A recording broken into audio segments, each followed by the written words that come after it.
ungalwile ko twatukishikete tukitoma biyo ke twajiho tuyayukine mane mano ajine na hygiene twatulamine tuna bakulumpe bitu mema twatutomanga ke kano twatutomanga biabine shie kale mvula wano ke tupa mkuku wa mvula wa wapo nemo kino kishiba kikibayula usakumona ke atambe mulungu enda wabuchafu wabumogo yabufane na momo.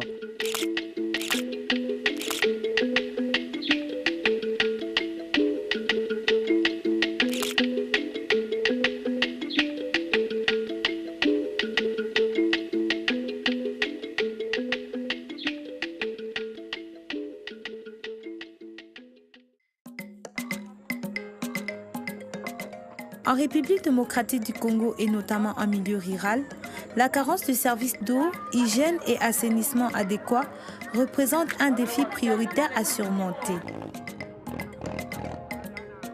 De 2013 à 2018, le consortium WASH RDC avec le financement de UKAID a soutenu plus de 600 communautés rurales du pays dans la prise en charge durable de leurs besoins en eau, hygiène et assainissement en les accompagnant vers la certification nationale Village Assaini.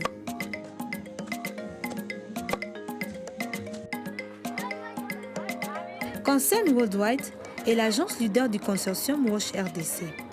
Concern a conçu et mis en œuvre le programme avec Action contre la faim, ACTAID, Catholic Relief Services et Solidarité internationale. Au centre de la stratégie, il y a la pérennisation de résultats.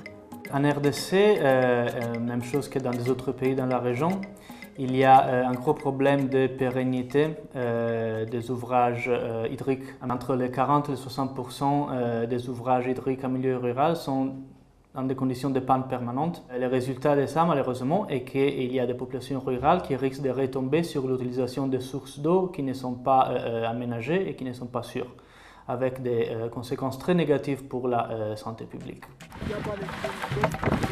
Dans chaque zone d'intervention, la coordination avec les bureaux centraux des zones de santé est fondamentale pour identifier les populations ayant le plus grand besoin d'appui. Maintenant, on compte au moins 327 510 habitants. Avant le projet WASH, la population ne faisait recours qu'à l'eau, par exemple l'eau de pluie, à la rivière, et des fois il se creusait même des puits qui n'étaient pas protégés.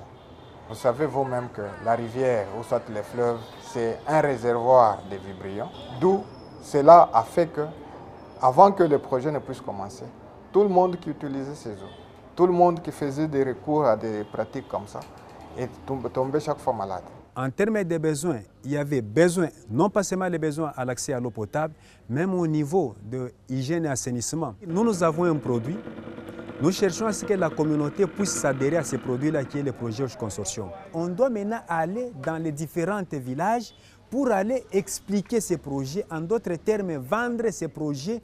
Nous avons utilisé les théâtres, nous avons utilisé les groupes folkloriques, nous avons utilisé les chansons, pourquoi pas la radio, pour seulement sensibiliser différentes communautés à comprendre qu'ils doivent pérenniser le point d'eau. Au cœur du consortium WASH RDC, il y a une approche qu'on appelle l'approche économique. Donc cette approche prend son inspiration d'un cadre théorique qui s'appelle Life Cycle Cost Approach, développé par le centre de recherche IRC WASH. L'approche est basée sur le principe que dans la provision de services d'eau, l'accent ne doit pas être uniquement placé sur l'installation des infrastructures, mais sur la durée globale de leur cycle de vie. Pour chaque communauté, le coût de maintien et exploitation du point d'eau installé sont calculés de manière rigoureuse et classifiés selon 3 niveaux. Un niveau de base qui couvre les opérations et les réparations mineures. Un deuxième niveau qui prévoit également les réparations majeures. Et le 3e niveau qui permet le remplacement de l'ouvrage à la fin de son cours de vie. L'eau est un bien, est un droit, donc est un bien auquel tous et toutes ont le droit d'avoir accès. Par contre, il y a des coûts qui sont liés à l'accès à l'eau potable.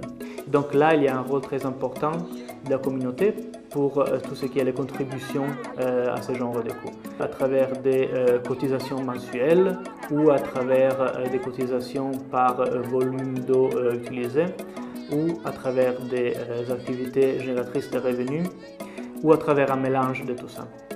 Et donc, les comités de gestion doivent être en mesure de recouvrir ce genre de coûts pour pouvoir garantir un bon service. Twalongolwele muswelo wa mfuto twane namba na shifanyinwe bantu bakalete twatutano kukwezi tutwatutano muswelo wa makuta twaikele kutalamba shitubike ubituhune kyaji kyoengila na bya twakwata ko projet ya kupota kumunako tubanyema muswelo wa kutundula kaji kutaka pamoto wanya kukatanwane na kapane kacheche kawanya ke tutana ke tujiba baweje basungulule mutu mulumu no kaji kutaka na ke sungula ko muswelo wa kwashana kukwine ku mingilo ya pompe ndipanga mukongo wa kumema mwando wa mushimwa wetu shiuva afu kiuma kyatwa hotela ko kiuma mwando wa kupata mema mayampe ne bana. Tout en vigilant sur leur capacité de recouvrir le coût, les communautés décident habituellement d'exempter de paiement de cotisations les personnes qu'elles considèrent vulnérables.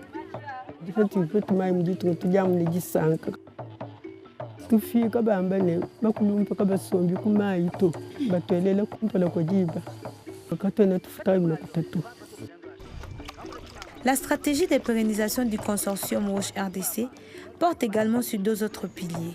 La mobilisation communautaire pour le changement des comportements faite par les relais communautaires et le travail avec les institutions pour la création d'un environnement favorable.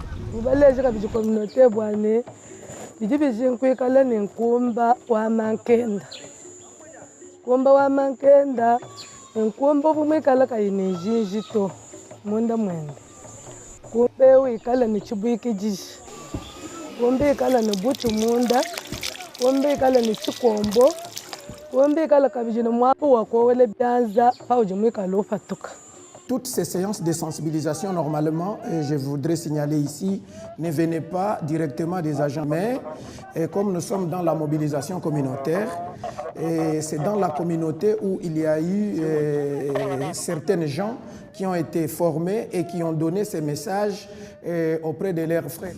Les PAFI signifient des petites actions faisables, importantes, c'est-à-dire qui ne demandent pas de l'argent, ça demande juste la volonté que les gens doivent faire, peut-être avant que les projets interviennent avec les grands ouvrages hydrauliques. Et ces petites actions faisables sont par exemple le lavage de mains. C'est de la volonté, ça ne demande pas de l'argent. Il y a par exemple le désherbage, le nettoyage de la maison, de la parcelle. C'est une petite action faisable mais très importante. Pour que les communautés puissent maintenir à long terme les avancées faites, le consortium Roche RDC a travaillé étroitement avec les institutions au niveau local, provincial et national. CRS a travaillé avec deux types de partenaires. Le premier partenaire, le partenaire direct de mise en œuvre sur le terrain, qui est le Caritas Kananga. L'autre partenaire, c'est le partenaire étatique. Que ce soit la zone de santé, le comité provincial d'action d'eau et d'assainissement, la SNHR et la DPS, on a eu de bons moments de collaboration dans le cadre du programme Roche Consortium où ils ont eu à faire plusieurs missions de terrain. Toutes ces missions ont été documentées par des rapports de suivi, des ateliers qui ont été tenus et au cours de ces ateliers aussi, il y a des rapports qui sont disponibles et les leçons apprises ont été partagées avec les autres acteurs. Et une petite anecdote, hein, quand vous allez dans ces communautés, les gens parlent de Benawosh. Donc ce qui veut dire que le projet vraiment était vraiment un projet de la communauté qui l'appelle Benawosh, communauté de Wosh.